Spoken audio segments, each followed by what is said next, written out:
নমস্কার বন্ধুরা, সুতোপাস কিচেনে আপনাদের স্বাগত। আজ আমার প্রথম ভিডিও, তাই প্লিজ যদি কিছু ভুল ত্রুটি হয় একটু ক্ষমা মার্জনা করে দেবেন। আজ আমি প্রথম বানাবো তিলের নাড়ু। প্রথম জিনিস মিষ্টি থেকে শুরু হওয়া খুবই ভালো। ভগবানের প্রসাদ হিসাবে এটা আপনারা মা লক্ষ্মী প্রসাদে দিতে পারেন। প্রথমে আমি তিলটাকে একটু ভেজে নেব। গ্যাসটা অন করেছি। তিলটা একটু গরম হোক, ওই দিকে দেখুন আমি একটু বাটিতে জল ফোটাতে বসিয়েছি। ওই জলটা গরম হোক, এদিকে আমি তিলটা নাড়তে থাকবো। তিলটা নাড়তে থাকবো যাতে তিলটা পুড়ে না যায় বা নিচে ধরে না যায়। তিলটা একটু রোস্ট করে নিলে তিলের নাড়ুটা খেতে খুব ভালো হবে।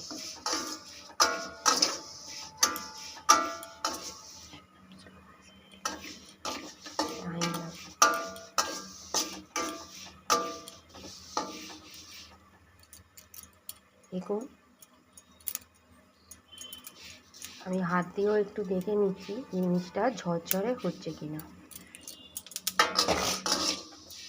গ্যাসটা কমিয়ে দিলাম, কারণ গ্যাসটা কড়াটা গরম হয়ে গেছে, তিলটা রোস্ট হয়ে যাচ্ছে, তাই গ্যাসটা আমি কমিয়ে দিলাম।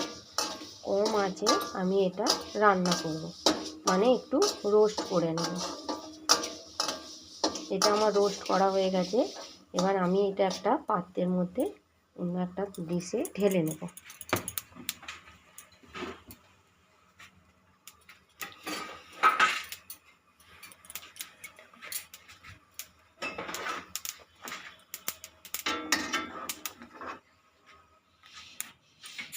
দেখবেন এটা আমি এখানে ডিশের মধ্যে এটা ঢেলে নিলাম।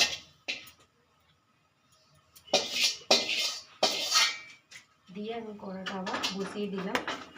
দিয়ে এখানে যে আমি জল গরমটা একদিকে বসিয়েছি সেটা এখানে আমি ঢেলে দিলাম।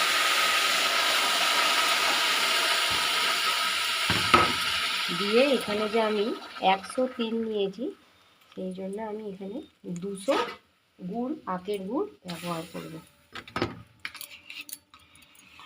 আমি পুরো গুড়টাই এখানে দিয়ে দেবো। 100 তিলে আমি 200 আখের গুড় ব্যবহার করব, তাহলে জিনিসটা খুব ভালো আর সুন্দর হবে, খেতেও খুব সুস্বাদু হবে আর পাকটাও খুব সুন্দর হবে।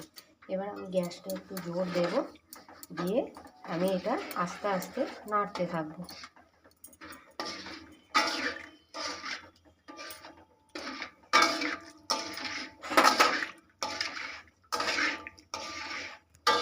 এটা আমার ফার্স্ট ভিডিও, তাই একটু ভুল ত্রুটি হবে, প্লিজ আপনারা একটু ক্ষমা মার্জনা করে নেবেন, কারণ ভুল তো মানুষ মাত্রই হয়, আর মানুষ ভুল করতে করতেই জীবনে শেখে।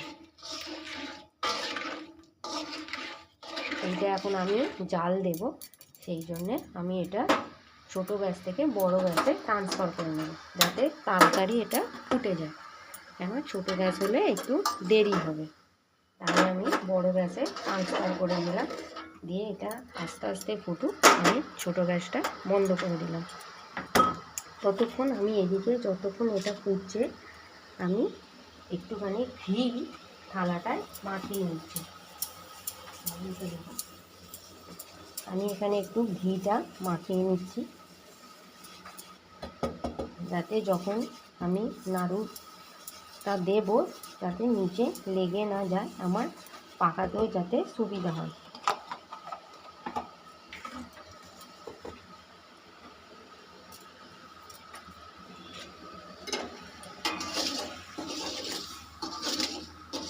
দেখতে পাচ্ছেন গুড়টা টকবক করে ফুটছে।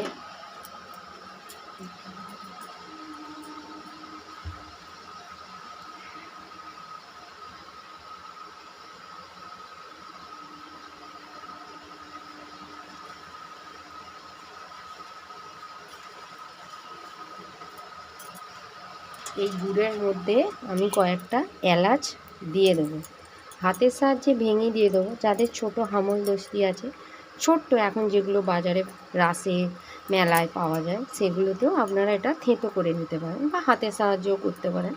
আমি এই গুড়টা যতক্ষণ ফুটছে হাতের সাহায্যে 4টে কি 5টা এলাচ আমি এতে দিয়ে দিলাম, দিয়ে আবার আমি গুড়টা নাড়তে থাকছি। যখন গুড়টা চিট আসবে আমি বুঝতে পারবো, এই যে খুন্তির মাধ্যমে যখন চিট হবে তখন তার মানে এটা হয়ে গেছে।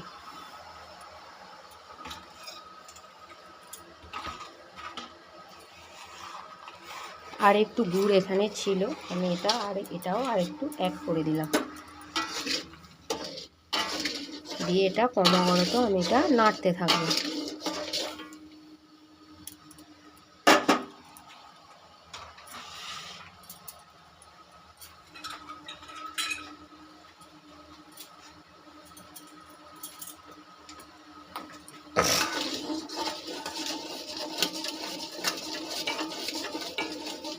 নাড়তে নাড়তে এটা যখন চিট হয়ে আসবে আপনারা হাতে এইভাবে খুন্তিতে হাতে করলেই বুঝতে পারবেন যে এটা চিট হয়ে এসছে। তিলের নাড়ু, নারকেল নাড়ু এগুলো মা লক্ষ্মীর পুজোয় ভীষণভাবে লাগে, মা লক্ষ্মীর ভীষণ প্রিয় নাড়ু, তাই আপনারা যে কোনো পুজোয় ব্যবহার করতে পারেন। সামনে কার্তিক পুজো, সেখানেও আপনারা দিতে পারেন। তাই এই রেসিপিটা যদি আপনাদের ভালো লাগে তাহলে একবার অবশ্যই বাড়িতে ট্রাই করবেন, আর ভালো লাগলে একটা লাইক অবশ্যই করবেন আর শেয়ার করবেন, আর পাশে থাকা বেল আইকনটি অবশ্যই ক্লিক করে দেবেন, তবে পরবর্তী ভিডিওটা আপনাদের কাছে তাড়াতাড়ি পৌঁছে যাবে। আমার মনে হচ্ছে যে এটা চিট হয়ে এসেছে, তাই এটা আমি বারবার নাড়তে থাকছি, নালে নিচেটা পুড়ে যেতে পারে, আর যে কোনো পোড়া জিনিস ভগবানের প্রসাদে দেওয়া যায় না।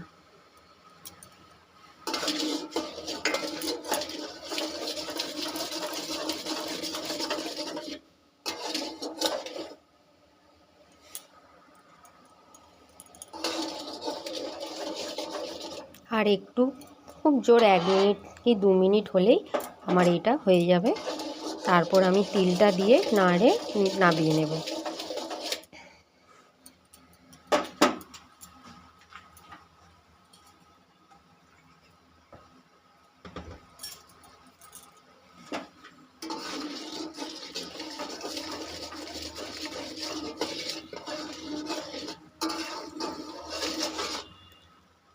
আজ আমি আর একটা রেসিপি করব, সেটা হলো চানার রেসিপি।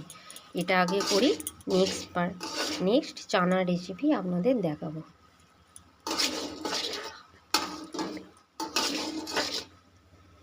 সামনে কার্তিক পুজো আছে, নাড়ু, চানা রেসিপি, কচুরি সবার বাড়িতে, যাদের বাড়ি পুজো হবে মোটামুটি সকলেই এটা খায়। হ্যাঁ, আমার চিট হয়ে এসেছে। আমি এবার যে তিলটা রোস্ট করে রেখেছিলাম সেটা এতে গ্যাসটা কমিয়ে সম্পূর্ণ ঢেলে দেবো। এখানে আমি 100 গ্রাম তিল নিয়েছি, তার জন্যে আমি 200 গ্রাম গুড় নিয়েছি। সম্পূর্ণ গুড়টা এতে দিয়েছি, তিলটাও দিয়ে দিয়েছি। এবার এটা আমি আস্তে আস্তে নাড়তে থাকবো যতক্ষণ না এটা গাঢ় হচ্ছে।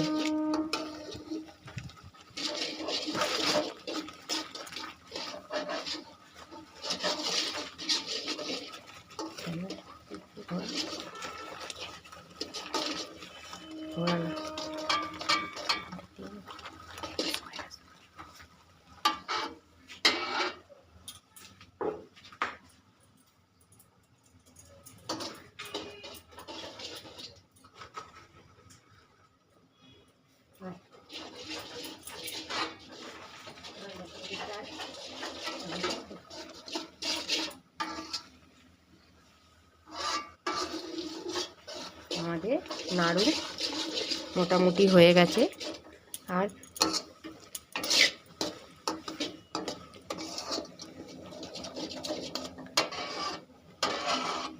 এটা আপনাকে বারবার নাড়তে হবে, নালে গুড় তো তলায় ধরে যেতে পারে, তাই আপনাকে বারবার এটা এরকমভাবে নাড়তে হবে।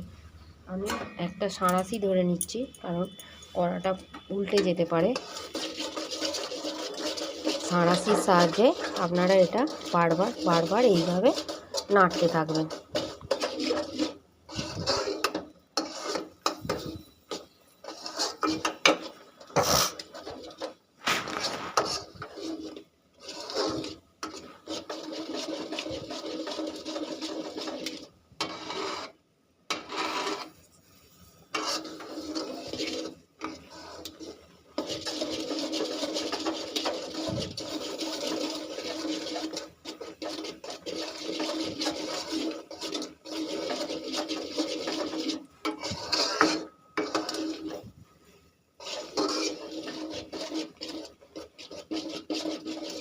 একটু সময় সাপেক্ষ, কারণ এসব জিনিস তো তাড়াহুড়ো করে হয় না, এসব জিনিসের একটু টাইম লাগে।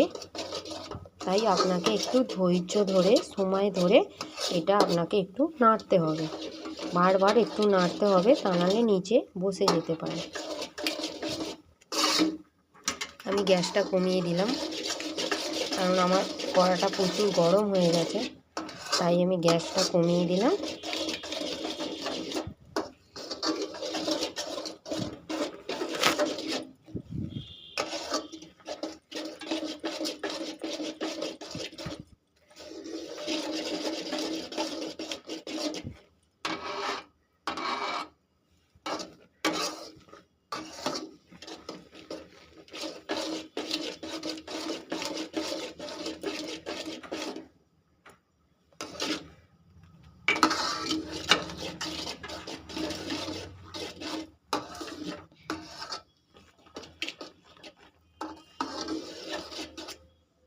আমার মনে হয় এবার এটা হয়ে গেছে, তো আমি এটা এবার নামিয়ে নেব।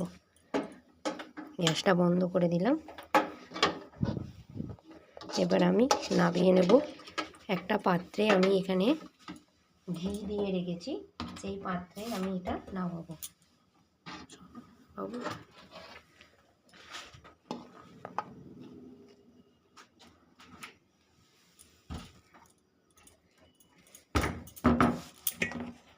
তো আমি এই ঘিয়ের পাত্রে এটা নামালাম। এটা আপনাদের আগে আমি নাড়ু করে দেখাই, কেন অতটা জিনিস ঠান্ডা হতে দেরি হবে, তাই এটা আমি আপনাদের অল্প করে নাড়ুটা পাকিয়ে দেখাচ্ছি।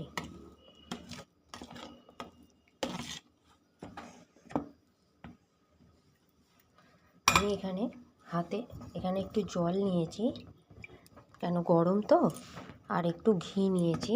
আগে ঘিটা আমি হাতে একটু মাখিয়ে নেব। যারা গ্লাভস পরে করবেন তাদের গ্লাভসের ওপরে একটু হাতে ঘি মাখিয়ে নেবেন। এটা গরম গরমই বাইন্ডিং করতে হবে, নাহলে ডেলা হয়ে যেতে পারে।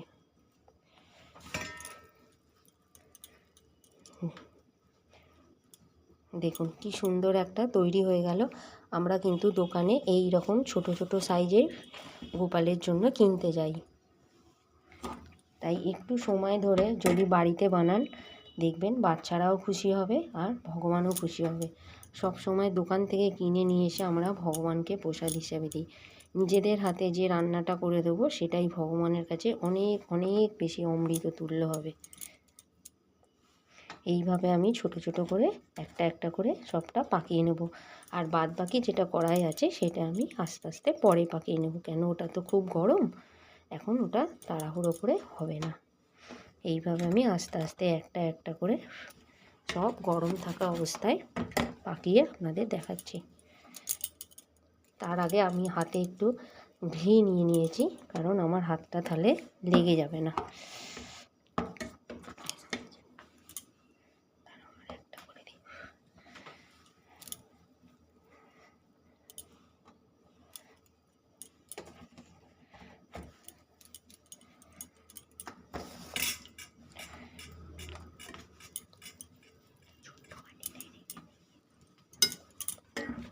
প্লেটটা দেখাবো।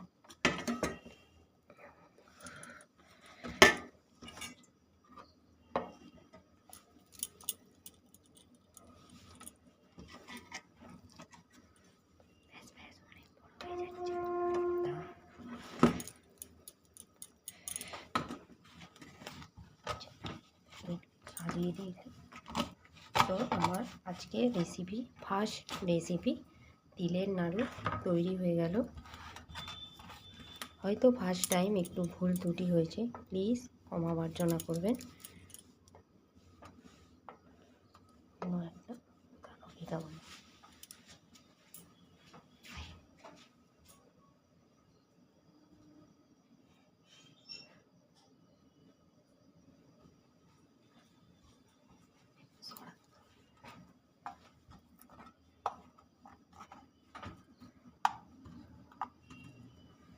তো আজ আমার প্রথম ফার্স্ট রেসিপি তিলের নাড়ু।